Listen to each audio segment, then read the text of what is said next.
வாங்க, நான் உங்க நெல்லை பசுமை ஃபார்ம். இன்னைக்கு நம்ம சேனல் என்ன பார்க்க போறோம்னா, நிறைய ஃபோன் கால் என்ன வருதுன்னா, பாய் எங்க ஃபார்ம்ல வந்து பாத்தீங்கன்னா குட்டி இற சாப்பிடல, வயித்தால போகுது, காய்ச்சல் அடிக்கி, தீவனம் திங்கும் போது ஒதுங்கி நிற்கி, இந்த மாதிரி நிறைய பேர் கம்ப்ளைண்ட் சொல்றீங்க. அது சாதாரண ஒரு விழிப்புணர்வு தான். ஒரு ஃபார்ம் வச்சிருக்கோம், இதுக்கு சிம்பிளா ஒரு ஒரு சாதாரணமாக என்னென்ன மெடிசன்லாம் நம்ம ஃபார்ம்ல இருக்கணுங்கிறதுக்கு ஒரு வீடியோ சரிங்களா. இது பார்த்தீங்கன்னா சளி மருந்து எண்டோபிளாக்சின் பிஹெச் சரிங்களா. எண்டோடாக்சின் இருக்கும், பிஹெச் இந்த சளி மருந்து. இது ரொம்ப சூப்பராக இருக்கும். குட்டிகளுக்கு சளி இருந்தால் அந்த மருந்தை கொடுங்க. அது பழைய வீடியோவில் சொல்லியிருப்பேன் எப்போ என்ன மருந்து கொடுக்கணும்னு சொல்லி, அதை பார்த்துக்கிடுங்க.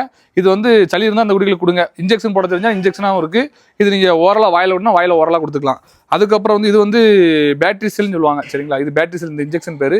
இது எதுக்குன்னு பார்த்தீங்கன்னா, குட்டிகளுக்கு வயிற்றால போகுது, கழிச்சல் போகுதுன்னா இது உடனே நீங்கள் காலையில் போதுன்னா காலையில் இந்த இன்ஜெக்ஷன் 2 ml ஒரு 15 கிலோ 13 கிலோ இருந்தால் போட்டிங்கன்னா உங்களுக்கு ஈவினிங்கே உங்களுக்கு கட்டியாக போட ஆரம்பிச்சிடும். இந்த மாதிரி கழிச்சல் எதுவுமே வராது. இதுக்கப்புறம் குட்டிகளுக்கு காய்ச்சல் இருக்குது அப்படின்னா நீங்கள் வந்து 2 இன்ஜெக்ஷன் போடணும். ஒன்று மெனலக்ஸ் ப்ளஸ், ஒன்று பார்த்தீங்கன்னா ஃபோர்ட்வீர். இந்த ரெண்டும் போடணும். எதுக்குன்னா, இது ஃபோர்ட்வீருங்கிறது பார்த்தீங்கன்னா ஒரு குட்டி ஃபீவர் வருதுன்னா சளி இருக்கலாம், அதுக்கப்புறம் உள்ள ஏதாவது பிரச்சனைகள் இருக்கலாம், அதுக்கப்புறம் உள்காய்ச்சல், இந்த மாதிரி பிரச்சனை எல்லாமே இருக்குது. ரெண்டுக்குமே இந்த மருந்து வேலை செய்யும். இந்த உள்காய்ச்சல், வலி, வீக்கம் எல்லாத்துக்குமே மெனலக்ஸ் ப்ளஸ் கேட்கும். காய்ச்சல், சளி இந்த மாதிரி பிரச்சனைகளுக்கு ஃபோர்ட்வீர் கேட்கும் சரிங்களா. எல்லாமே ரெண்டு பேரும் குவாலிட்டியாக இருக்கும். அதுக்கப்புறம் வந்து நீங்கள் இல்லை காய்ச்சல் மட்டும் தான் இருக்குன்னா டெராமிசின் போடுங்க.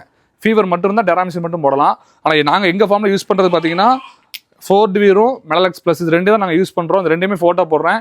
ஒரு பண்ணைக்கு தேவையான பொழுது இந்த 4 மருந்து தான். இதே சளி ஓவராக இருக்குது, ஓரலாக கொடுத்தும் இந்த மருந்து ஓரலாக கொடுத்தும் கேட்கலன்னா நீங்கள் இந்த ஃபோர்ட்வீர் இருக்கலாம், இதை கொடுத்தா உங்களுக்கு சளி நல்லா அரெஸ்ட் ஆயிரும் சரிங்களா. இதான் மெயின். இந்த மெடிசன் இருந்தாலே ஒரு பண்ணையை வந்து ஈஸியாக ரன் பண்ணிடலாம். நீங்கள் வந்து இதை ஒவ்வொருத்தருக்கும் நீங்கள் ஃபோன் பண்ணி கேட்கணும் அவசியமே கிடையாது. உங்களுக்கு ஒரு ஐடியா வந்துடும். நம்ம மனுஷனே மாதிரி தான், எவ்வளோ சேஃப்டியாக பார்க்கணுமோ ஆடை சேஃப்டியாக பார்த்தீங்கன்னா கண்டிப்பாக எந்த பிரச்சனையுமே வராது. வேறு ஏதாவது டவுட் இருந்தால் சொல்லுங்கள். ஏன்னா ஒரே விஷயத்த டெய்லியும் ஒவ்வொரு ஆள்கிட்ட ஒரு மாதிரி சொல்லி நமக்கே ரொம்ப போர் அடிக்கிற மாதிரி ஆயிருது. அதனால உங்களுக்கு கிளியராக சொல்லிட்டேன் என்னென்ன மெடிசன் கொடுக்குன்னு சொல்லி. இது போக வித்தியாசமாக இது வந்தால் எங்கள்கிட்ட கேளுங்க. மற்றபடி சாதாரணமாக இதுதான் மெயின் சரிங்களா.